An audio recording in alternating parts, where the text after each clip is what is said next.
Welcome to Demolition Success Secrets, the podcast that's changing the game for demolition businesses everywhere. Ever wondered how a wrecking ball wielding industry can leverage digital marketing to dominate their market? Well, we've got the blueprints, strategies, expert guests, and more to show you how.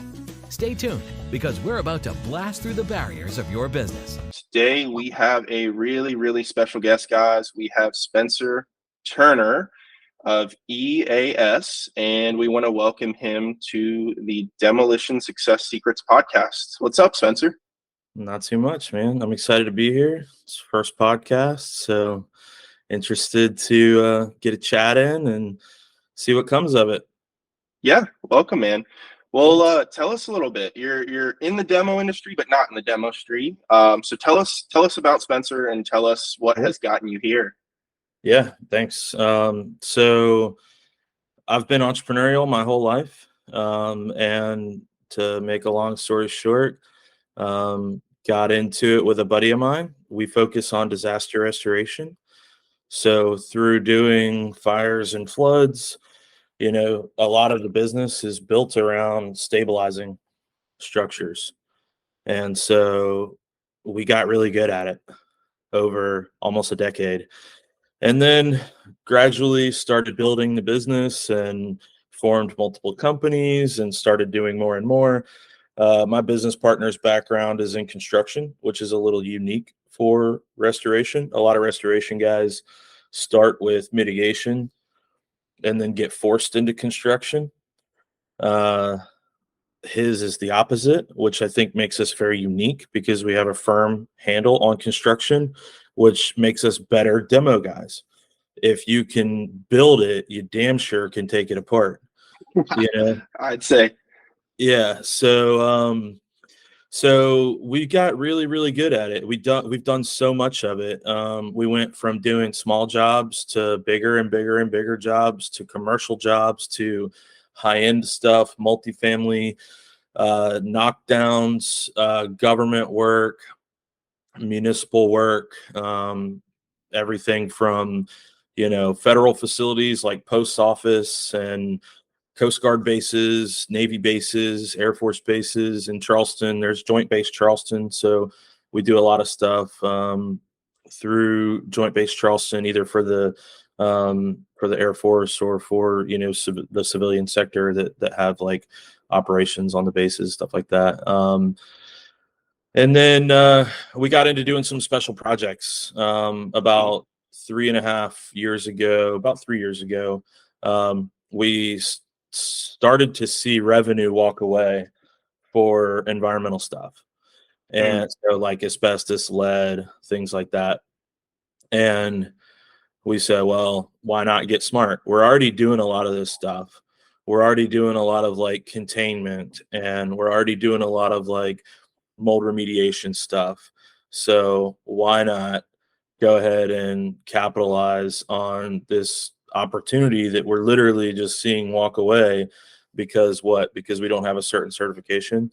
So we decided to look into it, study it, get certified, get licensed. Now we're licensed for asbestos and for lead. We have our asbestos abatement contractor's license in South Carolina and in Georgia. And those are the areas in which we focus. Environmental is our main focus, but we tend to really see ourselves as a restoration company. So, but we focus a lot on demo.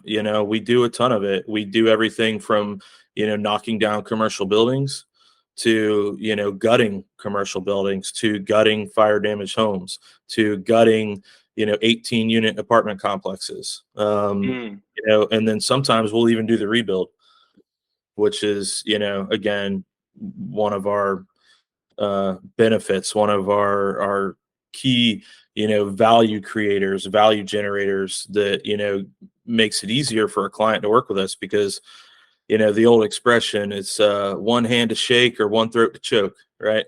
So they don't have to go out anywhere and find somebody else to do the rebuild or to do the whatever. We can really do it all. So would you guys say it's like a one-stop shop for the most part?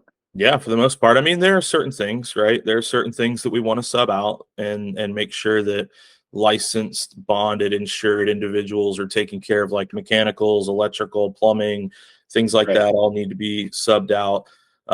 Structure fires, we always get engineers involved before we start doing demo. You never want to go into a structure fire and start pulling, stud walls and start pulling roof trusses and, you have an incident. We take safety very seriously. It's the number one focus of the company is safety first, and then beyond that, it's being very client centric. What are the Mhm. client's goals? What can we do to help them achieve their goals? And just focus on that. So you're telling me you guys don't cut corners? We do everything in our power not to. We say over and over again, one of our mantras is that we want to be the best. And in order to do that, you have to acknowledge that best is the standard, and that you don't deviate from that. And it's hard sometimes because guys get really competitive, especially in the demo space. Anybody that's been doing this long enough knows what I'm talking about. Guys will come in and they will do jobs for free, and it's For the because scrap?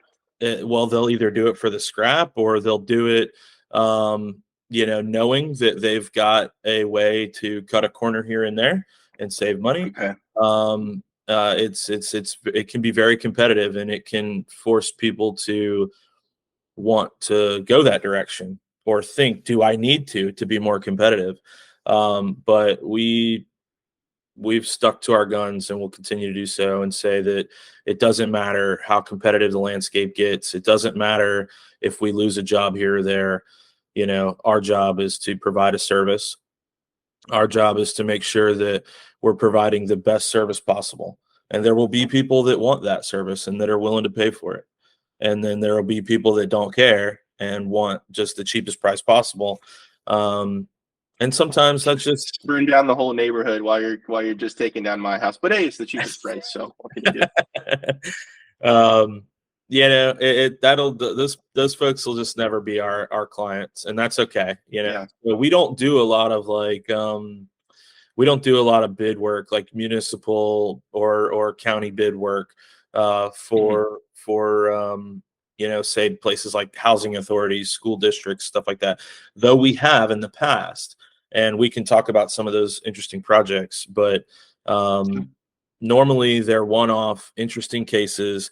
Like there's one we did, a mercury gym floor remediation for a middle school. We've done larger scale asbestos abatements, whether they're roofing or flooring. We've done those for schools in the past, for local school districts. But again, oftentimes those are unique cases, and not something where we're going in to bid on a contract or bid on a particular job, because there's always going to be those folks that are okay breaking the law and that are okay, cutting corners, or okay accepting a job and then forcing change orders later. We don't operate like that, and sometimes it costs us, but that's part of our values and part of the integrity of sticking to your values. Yeah, no, it's beautiful. And it sounds like because you guys have set up the business in a way you can kind of cherry pick opportunities. Can you maybe talk on that? Like the clients that we work with, we try to help them be allowed to cherry pick. It's awesome. Pre-interview, we're talking about, like 120 opportunities a month in certain cases. That's nice to be able to be like, hey, you know what? We already have our normal inbounds and workflows of stuff coming in, but with like 100+ opportunities extra a month, we can really be selective. So you guys naturally have that through your business. How often are you going to say, hey, we could get this deal, but we're not going to take it? Like, tell me about that cherry picking component, how you guys select deals versus not select them. It's really simple. We price it, and the Mm. price is the price. It's funny and it's tongue in cheek, and we don't say this out loud, but because this is an industry conversation, I'll go ahead and say it. But it's whatever price to do the job, right? But it's $0 not to. The client has Right. that opportunity. They make that choice for themselves. Here's the price. You can either accept it, or it's $0 for us not to do the job. Costs you nothing for us to come and not do the job. So Mm. they always have that choice. I mean, the price is the price. Now, will I get aggressive on some opportunities? Absolutely. There are some things where we think long term. There are some things where we tend to be very relational. In and of our business model, we tend to be very relational anyway. But for certain clients that we know aren't going to be one-off, we will get more aggressive. But Okay. at the end of the day, we estimate the job. We price the job aggressively to begin with. We price it so that the company can have a profit. Don't be afraid of the P word, everybody. With some wiggle room too, because man, I hear some of these deals and clients are losing money on some deals. Crazy. And I'm like, hey, that's on you guys. Like, you need to estimate a little bit better, a little tighter. Which is a risk, right? Estimating is an art as much as it is a science. And you need to be forward thinking enough to capitalize on making sure you're covered when mistakes happen, but not to the point where you're overprotecting yourself out of a job, where you've built in so much fluff for incidentals that you've estimated yourself out of the job. So it's a balance. You really have to know your stuff. I mean, I see guys online all the time. I'm part of all these like industry groups, and I see guys online all the time. They're asking questions about like, hey, I've got this job. What would you do? And I'm like, guys, I'm not as vocal. Like, I don't do a lot of social media. I don't like get involved in the group chat and you're busy running a successful business. You got real stuff on your plate. I try to stay busy. I try not to be a keyboard warrior, but I get it. Community can help, but when you're asking questions like, how would you estimate this job? I'm like, that tells me enough to know that like you shouldn't have accepted the job. And I get it. Everybody, me included, I've taken on jobs where I'm like, this is a little outside of my depth, and we're gonna either get paid in dollars or we're gonna get paid in experience. One of the other. And that's okay. I see it. But I accept that, right? I accept what my limitations are in knowledge and in experience and maybe in assets and tools and whatever else that we need for job performance. But I consider that when I'm going through pricing, and incidentals can come up, things can happen, people lose money on jobs. We've done pretty good not to lose money on jobs for the most part. I can probably count on one hand over the last 3 years how many jobs have lost money for us. And it's not a lot. It's here or there. It's little stuff. Like, for example, one job I estimated that we would use a machine to do the work. It would take a matter of hours. It was a small shed. We were just going to knock it down, clean it up, throw it in a trailer. Bob's your uncle. But we ended up not having a machine available, so we sent guys to do it by hand, and we lost like $50. So like that kind of stuff can happen when like logistically you don't have assets available that you might have planned to have available, that kind of stuff. And then mistakes happen. So be it. It's very rare. It's very, very rare. But we have had jobs go a little bit sideways. One in particular that stands out where the client didn't want to pay us the final bill. Sure. And so we talked through what happened, what went on, what our responsibilities were, what the communication was up front. And we were able to settle with them, and they made a partial payment, but we always collect a deposit. So that helps. Word to the wise, try to collect deposits as much as you can. We try to do a 50% deposit, and it really does help protect everybody involved. It puts owners' skin in the game. It makes them invested in your success. It gives us something so that we're not floating as much capital wise. And then if you do have a bad client that goes sideways on you, at least you're not out the entire cost of the project.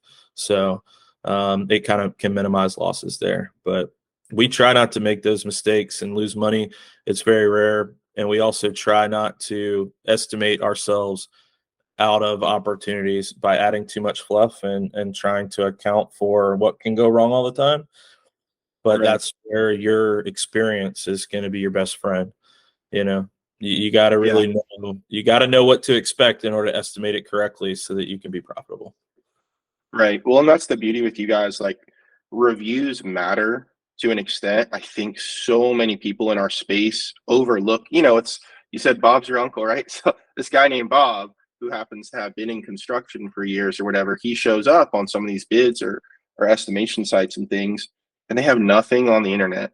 Like, I know to some extent that's how things work. To some extent, they certainly used to work like that. But these days, as you know, like, just having some sort of background, like your website looks good. You guys have a nice presence. Like, you have stuff that works. It's crazy. What do you think of that? Like, how are things changing in the industry from the old school Chuck in a truck? Maybe it's Chuck and he has a few buddies with trucks too, compared to like the professionalism and modern touch that you guys have. I think that's a really interesting question for today because there is a shift. There, Sure. 100%. There is an absolute shift. I appreciate the kind things you said. I think that the website is pretty well put together. It's an evolution. It's iterative. We always try to like get better. Get better every day, right? That's the mantra. Try to be the best. So that takes continual improvement. We do have great online reviews. It's one of the things I'm most proud of. I think we're up to 58 or so 5-star reviews, nothing less. And those are all authentic reviews from jobs that we've done, from clients that are satisfied. I mean, it's not fluff. It's not BS. I mean, it is for real, man. Like, those people are going and saying those things. And it's touching, frankly, because there's a lot of hard work that goes into it. A lot of early mornings, a lot of late nights, a lot of focus, a lot of effort, a lot of money, a lot of emotional energy. So see that come back around from the horse's mouth, so to speak. I mean, it's really validating. And I think that people want to see what other people are saying about you. If you can get somebody that's a client, it's a very transactional relationship, right? This is about me doing something for you and you giving me money for it. We're not buddies, we're not cousins, we're not brothers. You're a client, right? It's a very transactional relationship. And then you've done such a good job of providing your service to them that they want to take time out of their day to write some kind words about you and then share it with the general public so that your business can do better and attract more clients, and so that they can find you and find that other people have validated what you say about yourself by saying the same thing in their own words. I think it's invaluable. I think that it's something I'm most proud of, and I think that the value of it cannot be understated. Your clients saying nice things about you and giving detail around how you were able to help them specifically and what you did to go above and beyond and how you honor your word. I think that will sell jobs for you. So don't overlook the importance of calling your client at the end of the job and saying, "Are you happy? Is there anything else I can do for you?" No? Great. Please write a review for me. As a growing company, it goes a long way, and it really does. It's not just happy talk. It really does go a long way. It really does matter, and people read that stuff about you, and there's no more need to hard sell. You just educate. That's been my approach for a long time. Just educate clients, be there for them, help focus on their goals, help focus on and really listen into what you can do to help them, and then just do that. Just help them, and they'll pay you for it. Right. And they'll help you on the back end with a And then, review. yeah, Although, exactly. it's funny, tell me this. Some of our clients, and we have some good strategic ways to do this and kind of take it off your plate, digitally speaking, but it's almost funny that it might be easier to estimate and get a job booked than it is to get a review from some people. Have you experienced that sometimes, like pulling teeth just getting a review? It can be. However, I think a part of our approach is to be very hands-on. Me and Evan, we run the company. We do everything with the client on the client-facing side, whether it's me focusing on stabilization or him focusing on construction and rebuild. That is a huge benefit to us because we've built that relationship. We spend time with them. We talk to them. We, get interested in what matters to them. We buy into what their problem is and figure out exactly how to help them and how to do it within their budget. And not only do we talk about it, but then we actually do it. And so most of the time they're happy to. And I get that, especially with a straight up demo project, that I can see being a huge challenge, right? Where you're coming in and you're getting rid of an issue and it's a blight and you just clean it up and you're on to the next one. And it's very simple and it's not as emotional as some projects can be, especially when you're talking about a client's home. That can be very emotional. And so a lot of times it's easier for them to want to give you a positive review or feedback, and all you have to do is ask for it and then they're happy to do it. They're like, oh yeah, you've helped us out so much. And that's again, like core values. One of the things that I encourage everybody to focus on, right? Long-term view, help people, just help them.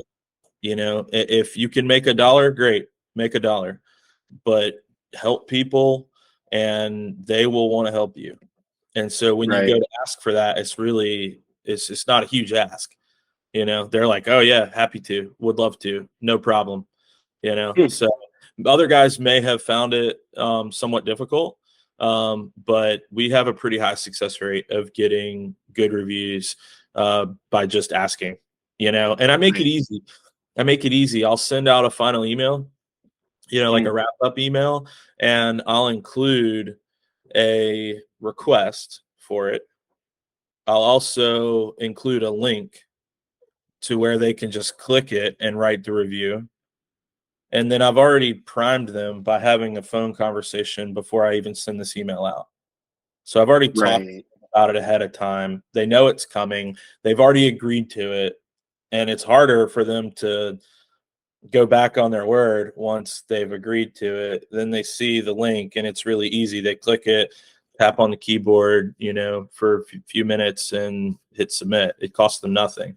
So, but you asked earlier about a shift in the industry and if we have seen, the chuck in a truck start becoming, the outdated model, I guess. That's kind of what I heard. They're kind of obsolete. Like you guys are on the right side of the coin. Now, those guys do still get deals and they do have tons of referrals and things like that. Yeah. But maybe can you tell me, like, obviously you guys have chosen to be in the present and in the future and be successful in both of those while you have your past that's been successful.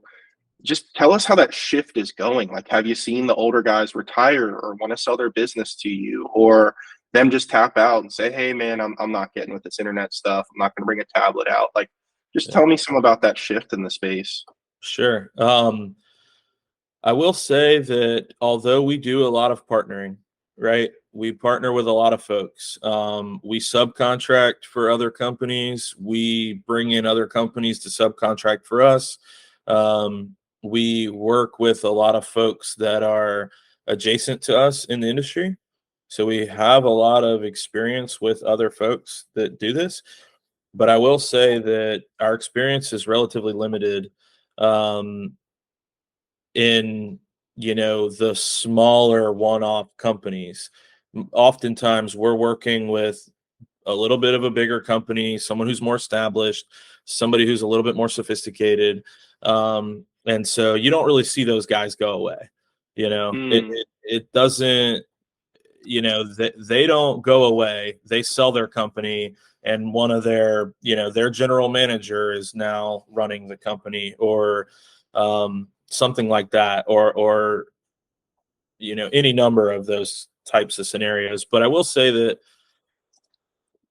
the idea of a chuck in a truck or trunk Mhm. slammers or whatever kind of derogatory thing The you want first one, to say. trunk slammers. I never heard that one. That's Yeah, good.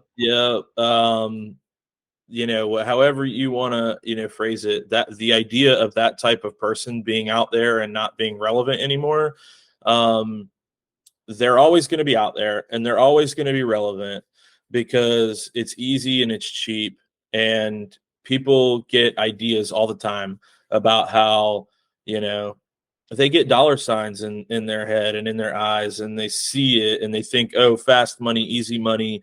Like, I'll just Mm. go do some demo. Like, it's easy.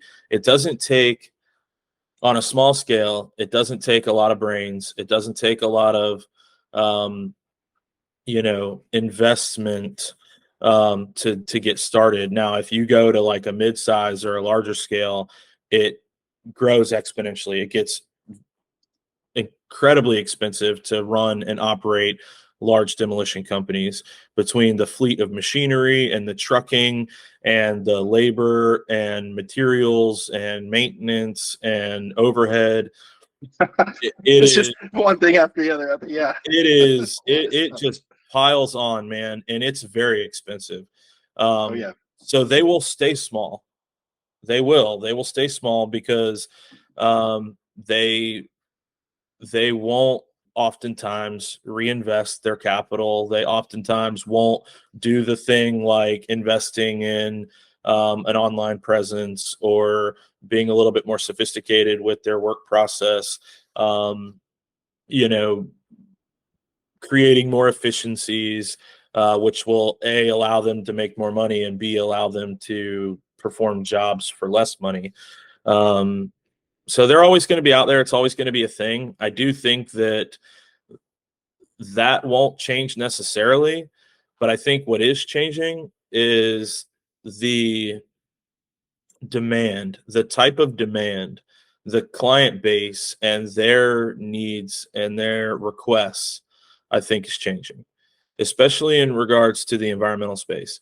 I think there have been a lot of companies, a lot of what I'll call legacy companies, that have Mhm. been doing things a certain way for a long time. And for a while, nobody cared, or if they did care, they didn't care enough because they were saving so much money. Right. And there may have been the few that did care and that were willing to pay the extra money and that were willing to keep a focus on, indoor air quality as a priority, general public safety as a priority, their tenants or whatever is the priority, and their safety. But I think there's a resurgence in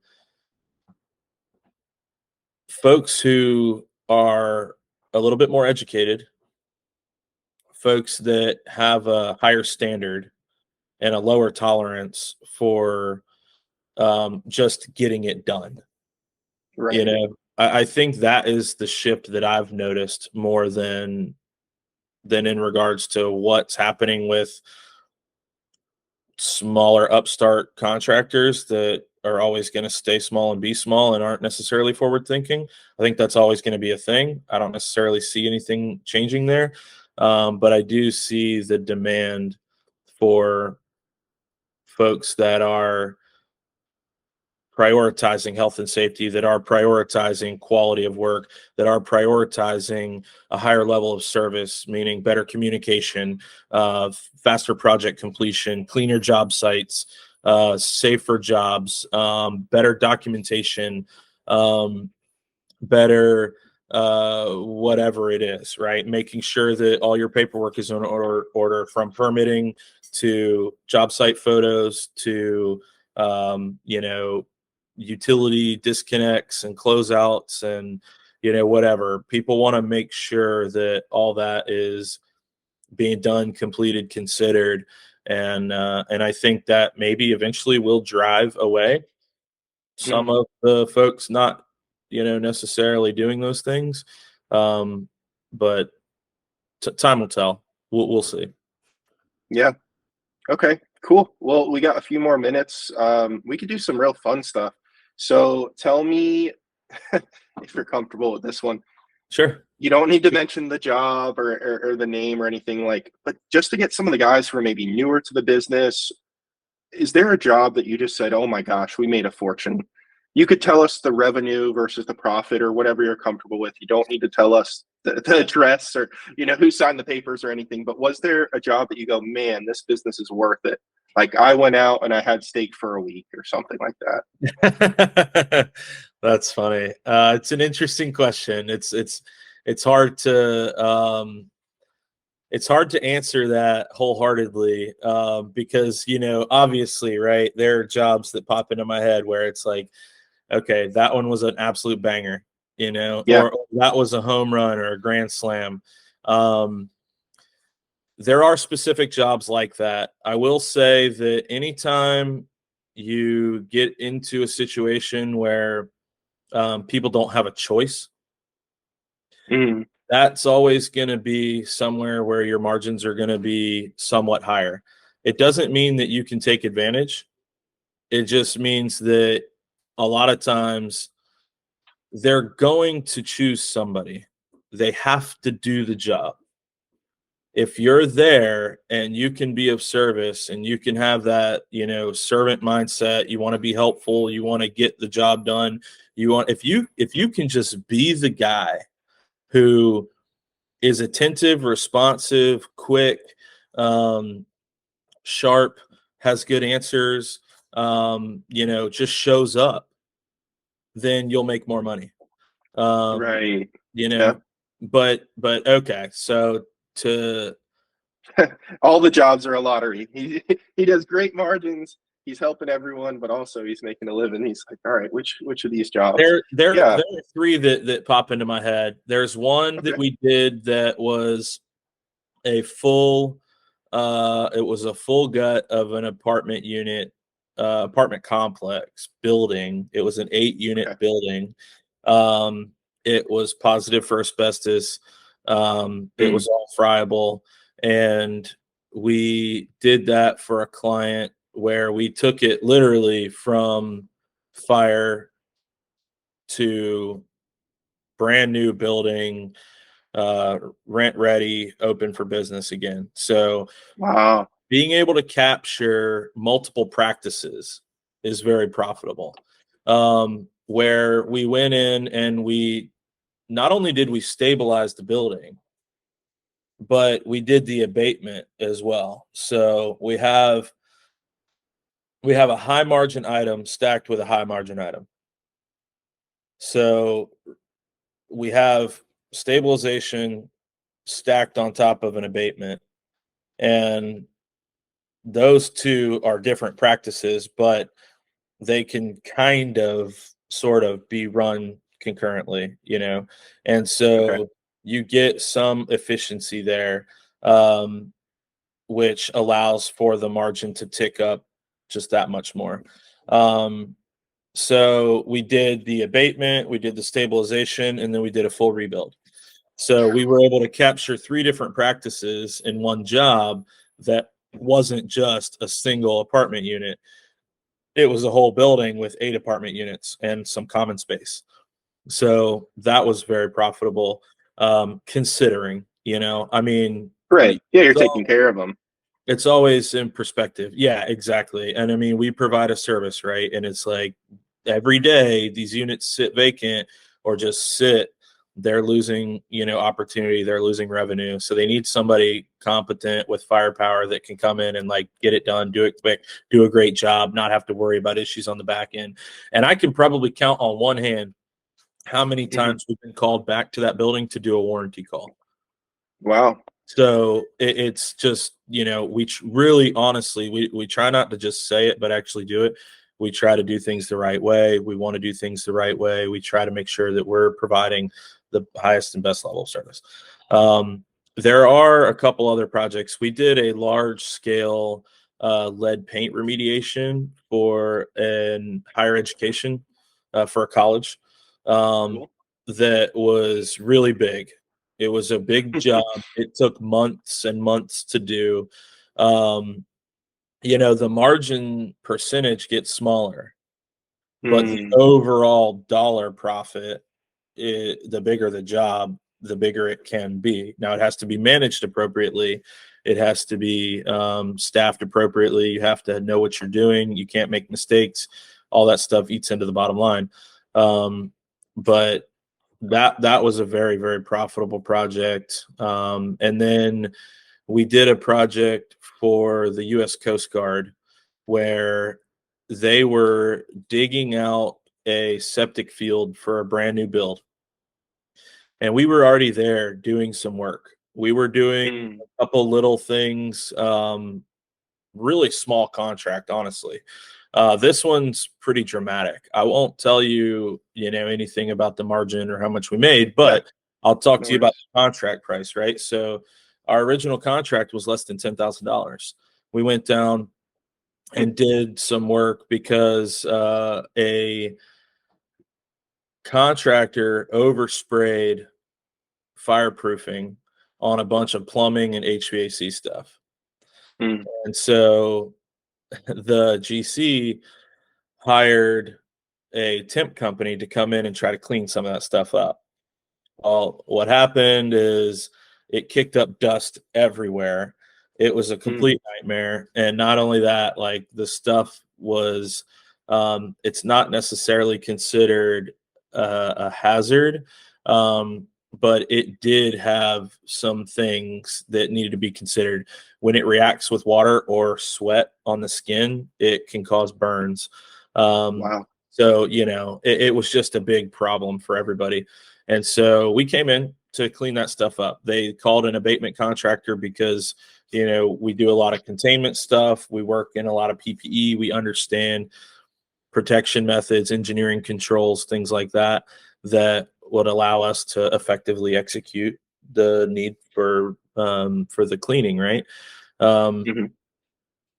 then I get a phone call from the project manager, and he's like, "Hey, man, we found some asbestos." I said, Oh. "You're building a new building." I said, "Where in the world did you find asbestos?"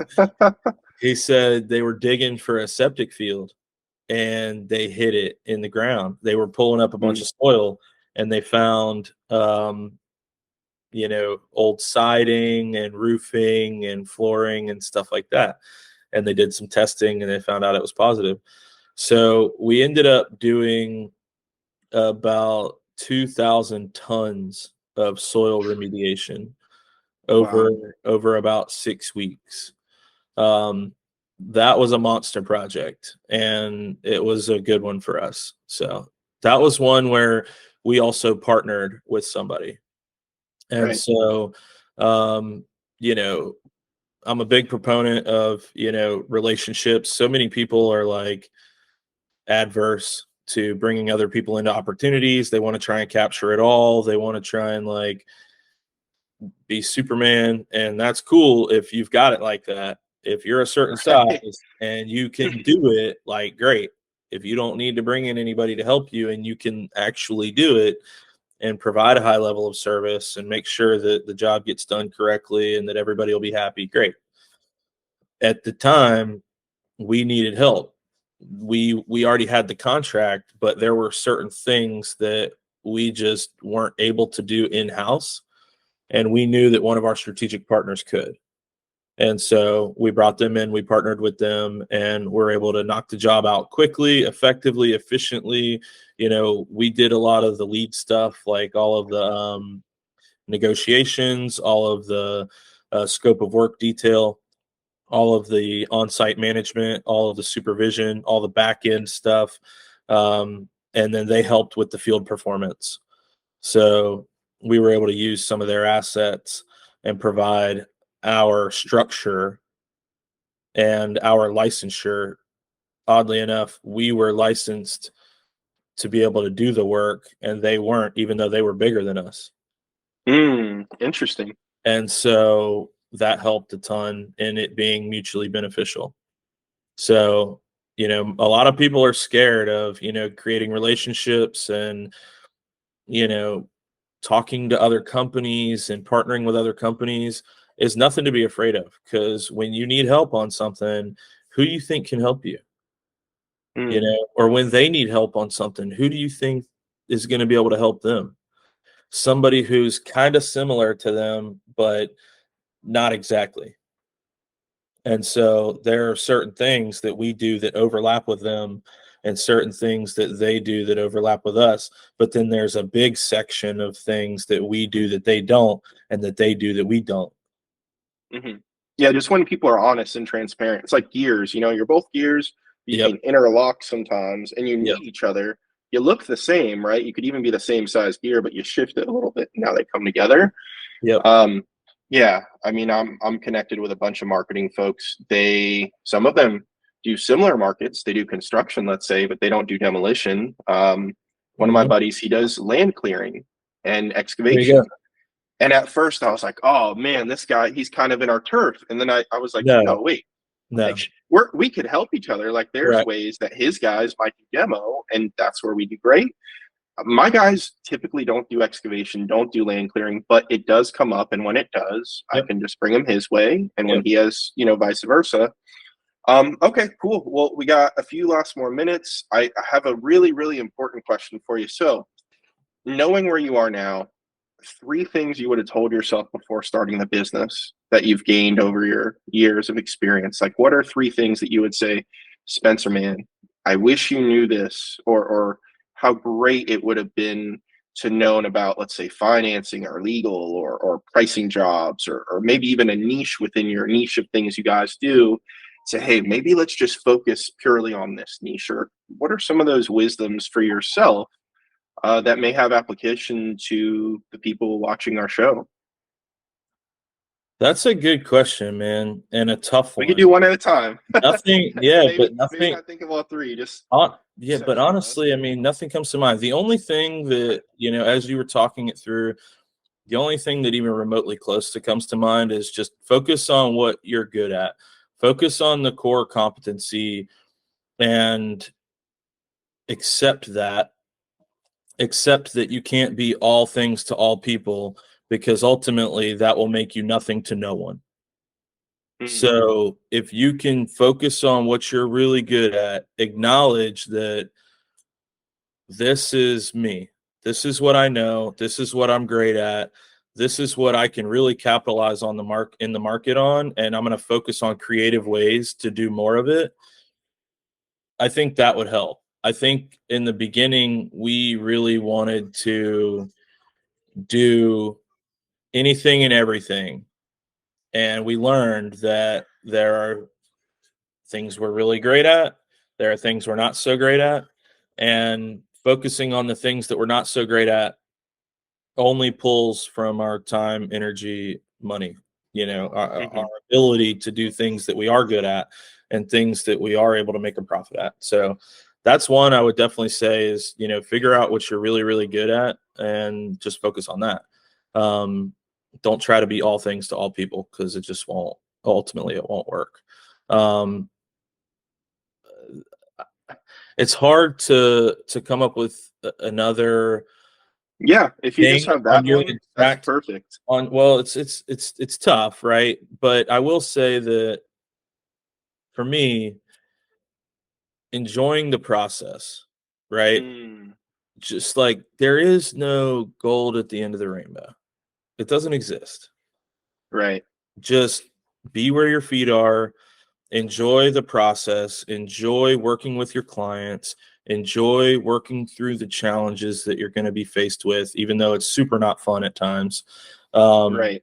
Enjoy working with your team, enjoy those challenges, because there will be, the bigger your team grows, the more people that are involved, just inherently there will be more issues because there's more opinions, there's more actions, there's more choices that people make that may or may not be good, and there are Right. consequences for each one of those choices, and good or bad, right?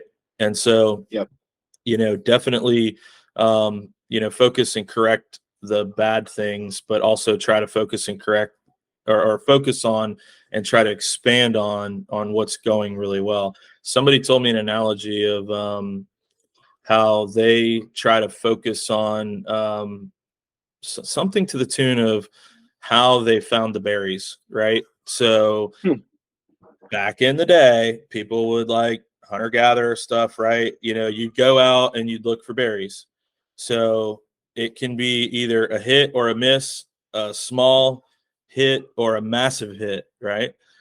Yeah. Well, how did you go and find the berries? So you went out looking for something and you came back with what you were looking for, and we're all the better for it. How did you do it? What went well? Like, how did you go and how were you successful? Focusing on digging into that and how somebody in your company is doing something really well, I think it's overlooked. So I think anybody listening to this, if you ask them, who's your stud, or name the top 2 performers in your company, I think immediately they're going to know exactly who they are. It's easy, right? Anybody running a company knows who their best people are. And it's really clear. They got to exclude themselves in the answer to that. Some of these guys would be like, well, of course, me, shoot, no one's better than me. It's like, hey, man, give some love to your team. Some of them may be 80% as good as you. And if you give them the love they need, one day, guess what? Take your ego back. They may be 100% as good as you, or maybe even better than you. So like, that's probably a big thing you've had to see is kind of, you don't seem like an ego driven guy, but some of these people in the industry, let's face it, they are. I have a client, I rather had a client in the past, and his team members were barely eating. I mean, these guys were just kind of breaking even. And this guy it was a Shelby Baja Ford Raptor, just thick, ridiculous truck. And guess what? I don't know, maybe it was 6 months later. And that was a beautiful truck. I come back, guess what? He's got a new one. And I'm like, man, that thing was brand new. He's like, oh yeah, the new year just came out. And I'm like, looking at him going, your guys are barely getting by and you're rocking that thing. And things didn't work out with him, thank God, because I found out he wasn't reporting all the deals we're bringing to him. There was a point that we used to do profit share with our clients because we knew how much we were making them. And yeah, to your point, really focus on your team. It should be so far past you. In your answer, you pretty much said that, hey, I'm not even considering myself, but a lot of these guys do. Just get past yourself. Give to your team. When you grow them, they'll grow you. When you grow you can grow, new people and bring on more goodness and spread to the community and, the people that you help. So yeah, this has been awesome. I'm going to leave the stage to you for the last 2, 3, 4, 5, 10 minutes, whatever you want. Is there anything else you want to share with the audience? And then of course we want to know how people can get in touch with your team and who should be getting in touch with you. So I'll give you the last few minutes and really kind of run through that. Thanks, man. Well, I guess thank you for the time and for the platform. I appreciate that. I think it's interesting what you're doing. I'm interested to see more from you and kind of what comes of this. I think I got 4 more podcasts today alone, so okay, you'll be seeing quite a bit. This is my new role almost. Running the company. I bought into being the delegator, similar to I'm sure how you guys have. Still boots on the ground, still focus on the marketing, but really like just how can we help this demo community? People need to be connected. People want to laugh. People need something on their drive to the work site. So yes, yeah. I love that. Sorry about that intro there. No, it's great, man. It's good to know kind of where you're coming from and what your goals are. And I think a lot of people listening will be interested to see what you're coming up with next and who you're going to talk to next and how that person's insight might be able to help them. So congrats on the new role. I think you're on the right track. I think if people find you, if they can find you, then they'll definitely be interested in it, because I think having people share their wins and losses is great. I mean, it's how people will learn and grow. So I think that's great. I think that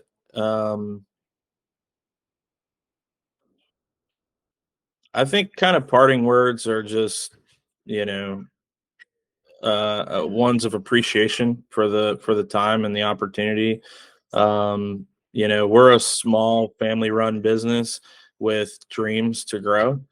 And I think that a lot of the ways in which we plan to do that, we've kind of reviewed.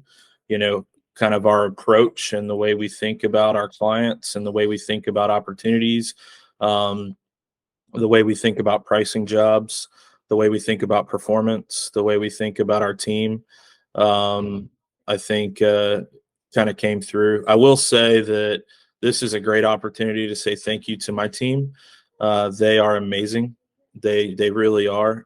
We've built an amazing team over the last few years. It's not always been easy, but the group that we have been willing to stick it out and to grow themselves, which I think is huge. I think, so Evan, my buddy, my partner, he's big proponent of, personal and professional growth, and he's always challenging people to get better.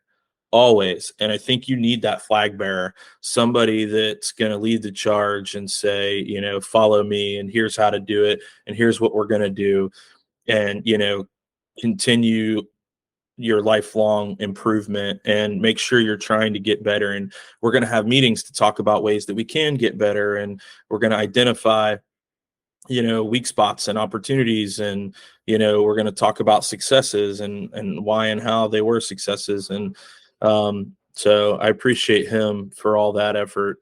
And then everybody on our leadership team, our general manager, our admin, our supervisors, we would be nothing without them. I mean, they are the face of the company. They run the project. They are the folks that go out into the field, that our customers see face to face, that work through issues, that communicate opportunities to us, and without them, we'd be nothing. So I hope that people, if they aren't already acting like that's the truth, maybe they hear me and realize that is the truth. And without your team, you don't have anything. And so I'm very thankful for them.